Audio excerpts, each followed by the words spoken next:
2010 और 11 के आसपास की बात है कि एक लड़का जो कि 10,000 प्रति महीना के हिसाब से नौकरी किया करता था, लेकिन जिसके यहाँ नौकरी करता था, उसका जो केस होता था, उसको जो बहुत बड़ी मात्रा में पैसा होता था, उसको जमा करने के लिए वह बैंक में जाया करता था। जब बैंक में आना-जाना लगा रहता था, तो कैश काउंटर पर एक लड़की बैठती थी। उस लड़की को देखकर लगता था कि इस लड़के के पास कितना सारा पैसा है, यानी कि यहाँ से बातचीत का सिलसिला शुरू होता है। एक दिन लड़की ने उससे बातचीत की और बातचीत का सिलसिला जब शुरू हुआ तो दोनों के बीच में दोस्ती हो जाती है। दोस्ती के बाद दोनों के बीच में एक प्यार हो जाता है और जब प्यार की कहानी होती है तो महज 7 दिन ही हुए थे। अभी बातचीत का सिलसिला शुरू है और साथ में है जब लड़की अपना सब कुछ यानी कि सोना चांदी जो भी घर में सामान रखा था उसे लेकर वो लड़की के पास आ जाती है कि मैं अपना सब कुछ छोड़कर अब बस तुम्हारे पास आ गई हूँ, तुम्हारे साथ मुझे रहना है। तभी लड़का कहता है कि देखो तुम मेरे लिए आ जाओ, लेकिन जो भी अपने घर से सामान लेकर आई हो, सोना चांदी जेवरात, इन्हें वापस रख के आओ और इसके बाद फिर हम साथ में रहेंगे। इस लड़की की उस दिन किस्मत बदलने वाली थी और वाकई बदल भी जाती है। उस लड़के से वह शादी कर लेता है, शादी हो जाती है। लड़के का नाम होता है अरमान मलिक, जिसे असली नाम उसका संदीप होता है और लड़की का नाम पायल होता है। दोनों की शादी हो जाती है। कुछ सालों बाद उनको एक बेटा पैदा होता होता है और बेटा जब पैदा होता है तो उसको पैदा होने के दिन, जिस दिन की वो तारीख होती है, उस दिन उसका जन्मदिन मना रहे थे।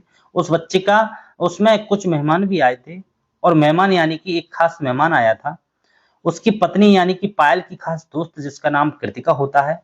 अब कृतिका को देखते ही अरमान मलिक के जो मन में दिल में प्यार उमड़ जाता है और जैसे 7 दिन में पायल मलिक से शादी हो जाती है, उसी के बाद फिर 7 दिन लगते हैं इस कृतिका मलिक से शादी होने में। अब एक व्यक्ति की 2 पत्नियां और 2 पत्नियों का मामला कुछ ऐसा होता है, कहते हैं कि हिंदू रीति रिवाज के हिसाब से कोई व्यक्ति, एक आदमी 2 शादियां नहीं कर सकता। लेकिन अरमान मलिक जिसका नाम संदीप होता है, वो खुद एक इंटरव्यू में कहता है कि वो जाट कम्युनिटी से बिलोंग करता है। अब जाट होते हुए भी एक हिंदू यानी कि सनातन धर्म को मानने वाला 2 शादियां कैसे कर सकता है? इस पर काफी बवाल भी होता है, चर्चा भी हो जाती है, लेकिन अब फिलहाल में फिर से एक कंट्रोवर्सी में फंस जाता है और साल 2019 का एक मामला था कि इस अरमान मलिक ने अपनी नौकरानी के साथ रेप किया था। बस यही कहानी है। आज इस कहानी के माध्यम से एक कहानी जानने की कोशिश करेंगे।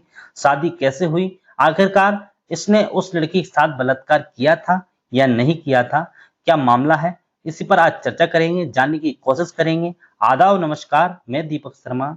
आज की जो सच्ची घटना मैं आपको सुनाने जा रहा हूँ, ये सच्ची घटना शुरू होती है 21 जून 2024 को जियो सिनेमा पर एक कार्यक्रम जिसका नाम है बिग बॉस ओटीटी सीजन 3 शुरू हो जाता है और उसी सीजन में एक व्यक्ति जिसका नाम होता है अरमान मलिक और असली नाम होता है संदीप, वह अपनी 2 पत्नियां यानी कि पायल मलिक और कृतिका मलिक के साथ इस कार्यक्रम में शामिल होता है।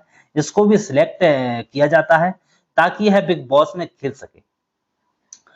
अब यहाँ जो भी एक प्रोसेस होता है, किसी को नॉमिनेट करना होता है, किसको कब बाहर निकालना होता है, कैसे निकलता है पब्लिक के लोग कैसे उसे बचाते हैं, यह सब प्रक्रिया चलती रहती है और यह लोग बाहर की दुनिया से पूरी तरह से कटे हुए होते हैं और हर वक्त इस बिग बॉस के घर में जितने भी लोग रहते हैं सब पर कैमरे की नजर रहती है।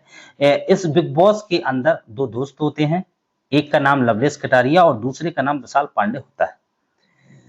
दोनों जब आपस में बातचीत कर रहे थे, क्योंकि उस वक्त जो कृतिका का आना जाना, कभी जिम करना, कभी अच्छे से कपड़े पहन के निकलना, तो लवलेश कटारिया से जो विशाल पांडे होता है वह कहता है कि भाभी अच्छी लगती है। बस उसने धीरे से कान में है बात कही थी और कहा कि भाभी अच्छी लगती है।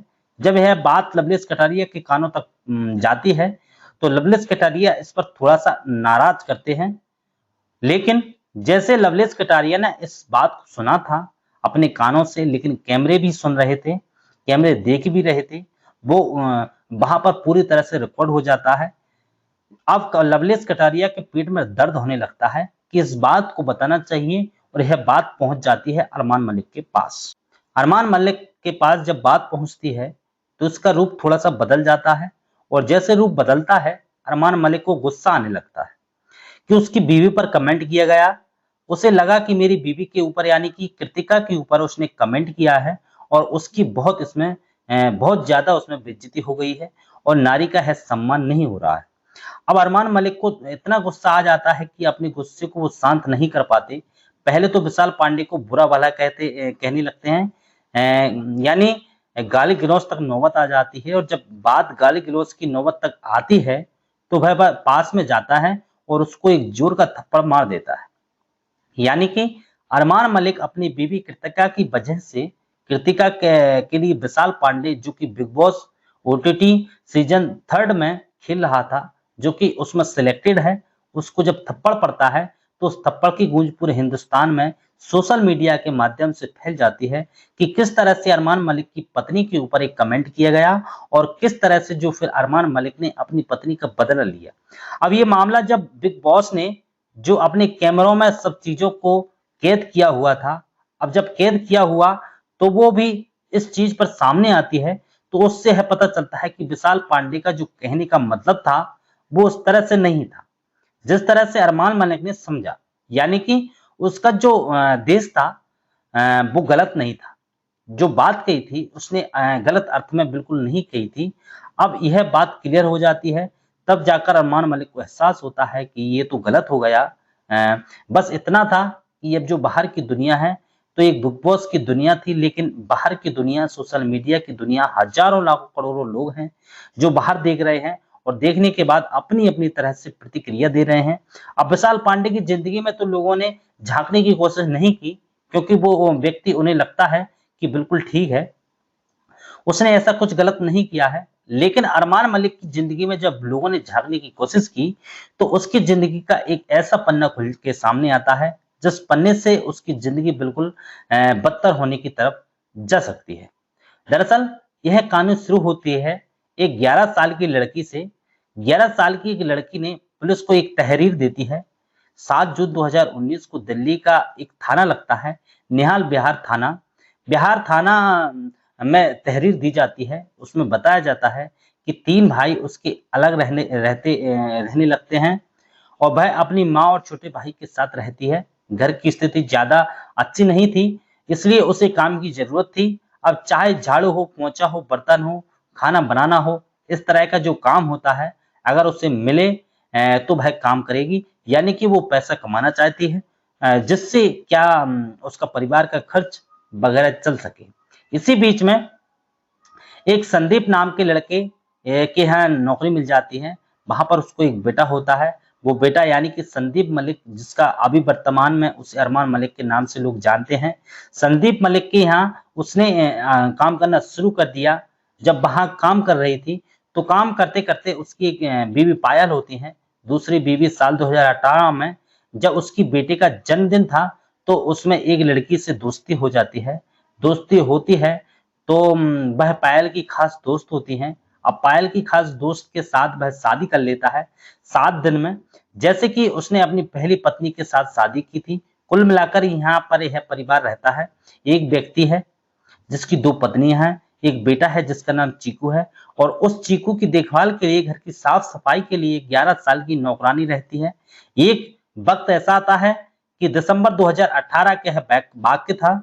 परिवार के ज्यादातर लोग अहमदाबाद गए हुए थे और जब वहां अहमदाबाद गए होते हैं तो यहाँ पर अरमान मलिक अपने घर पर रह जाते हैं और यह मीडिया रिपोर्ट कहती है। अब जब अरमान मलिक अपने घर पर रह जाते हैं और साथ ही जो एक सोशल मीडिया पर एफआईआर की कॉपी वायरल हो रही है, उस एफआईआर में भी एक चीज का हवाला दिया हुआ है। अब यहाँ पर ये लड़की जो 11 साल की नौकरानी है वो घर पर रहती है और अरमान मलिक भी घर पर होते हैं। इसी बीच में उसको एक इंजेक्शन दिया जाता है जिसमें बताया जाता है कि ड्रग्स का इंजेक्शन था। जब उसको नशा हो जाता है तो वह उस लड़की का रेप कर बैठते हैं।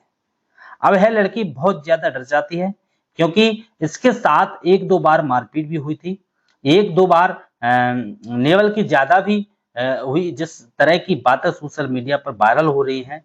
अब इस लड़की का जब रेप होता है तो वह डर की वजह से अपनी परिवार, अपनी माँ यानी अपने भाई से कह नहीं पाती है। अब जब कह नहीं पाती है तो वहां सामने के वाले के अंदर और हिम्मत बढ़ जाती है।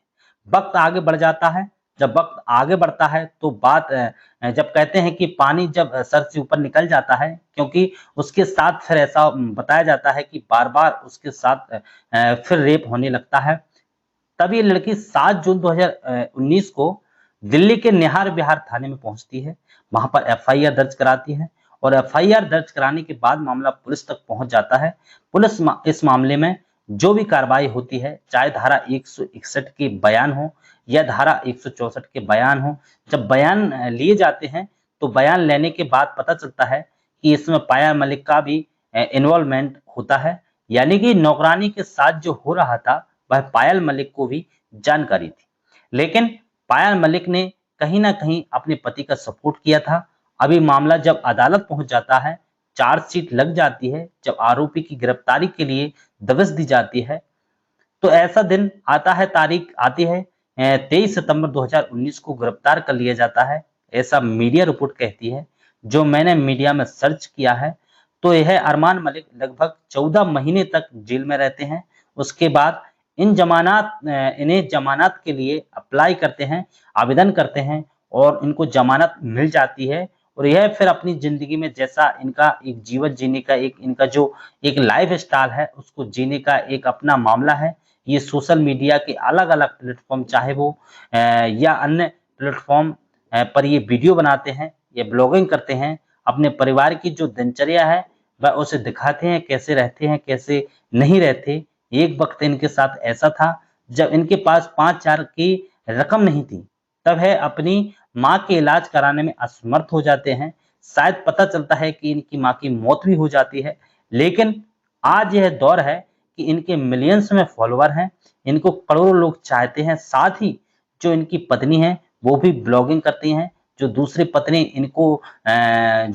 पत्नी है वो भी ब्लॉग करती हैं और अच्छी खासी इनकम भी हो जाती है।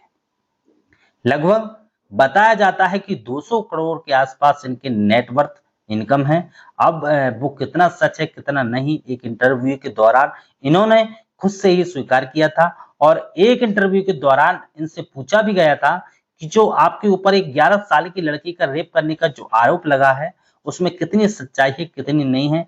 तभी कहते हैं कि मुझे पूरा कानून पर भरोसा है, जो एफआईआर वगैरह हुई है, जो एफआईआर गलत हुई है, और कानून पर पूरा भरोसा है, कानून इसमें अपना काम करेगा और जो दूध का दूध और पानी का पानी हो जाएगा। और उस दिन भी ये क्लियर चीजें सामने आएंगी, तब देख लेना कि मैं बिल्कुल साफ नजर आऊंगा। उसमें कुछ इस तरह की अपनी बात कही। पायल जो कहती है वो भी कहती है कि झूठा मुकदमा है, लेकिन इससे तो यह साफ जाहिर होता है कि कहीं ना कहीं मुकदमा तो है।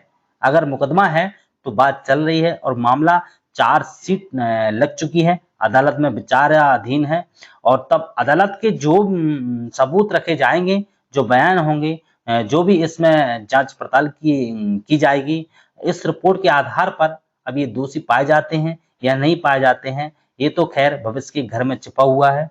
लेकिन जिस तरह से बिग बॉस ओटीटी सीजन 3 में विशाल पांडे के थप्पड़ मारने के बाद और यह बहुत ज्यादा चर्चाओं में आ जाते हैं, तो लोग इनकी निजी जिंदगी के बारे में झांकना शुरू कर देते हैं और इनकी 2 पत्नियों की बात हो या फिर 11 साल की नौकरानी के साथ रेप की बात हो, यह चर्चा का विषय बन जाता है। यदि ये एफआईआर सही है, यदि ये चार्जशीट का मामला बिल्कुल ठीक है और अदालत में ही सबूत सही पाए जाते हैं, तो इन्हें उम्र कैद की सजा भी सुनाई जा सकती है। बाकी जो भी है सो है, यह क्लियर तभी हो पाएगा जब अदालत अपना निर्णय देंगी। दोस्तों, इस पूरी घटनाक्रम को सुनाने का उद्देश्य किसी को परेशान करना नहीं है, किसी का दिल दुखाना नहीं है, बल्कि आपको जागरूक करना है, आपको सचेत करना है। जय हिंद, जय भारत, अपना ख्याल।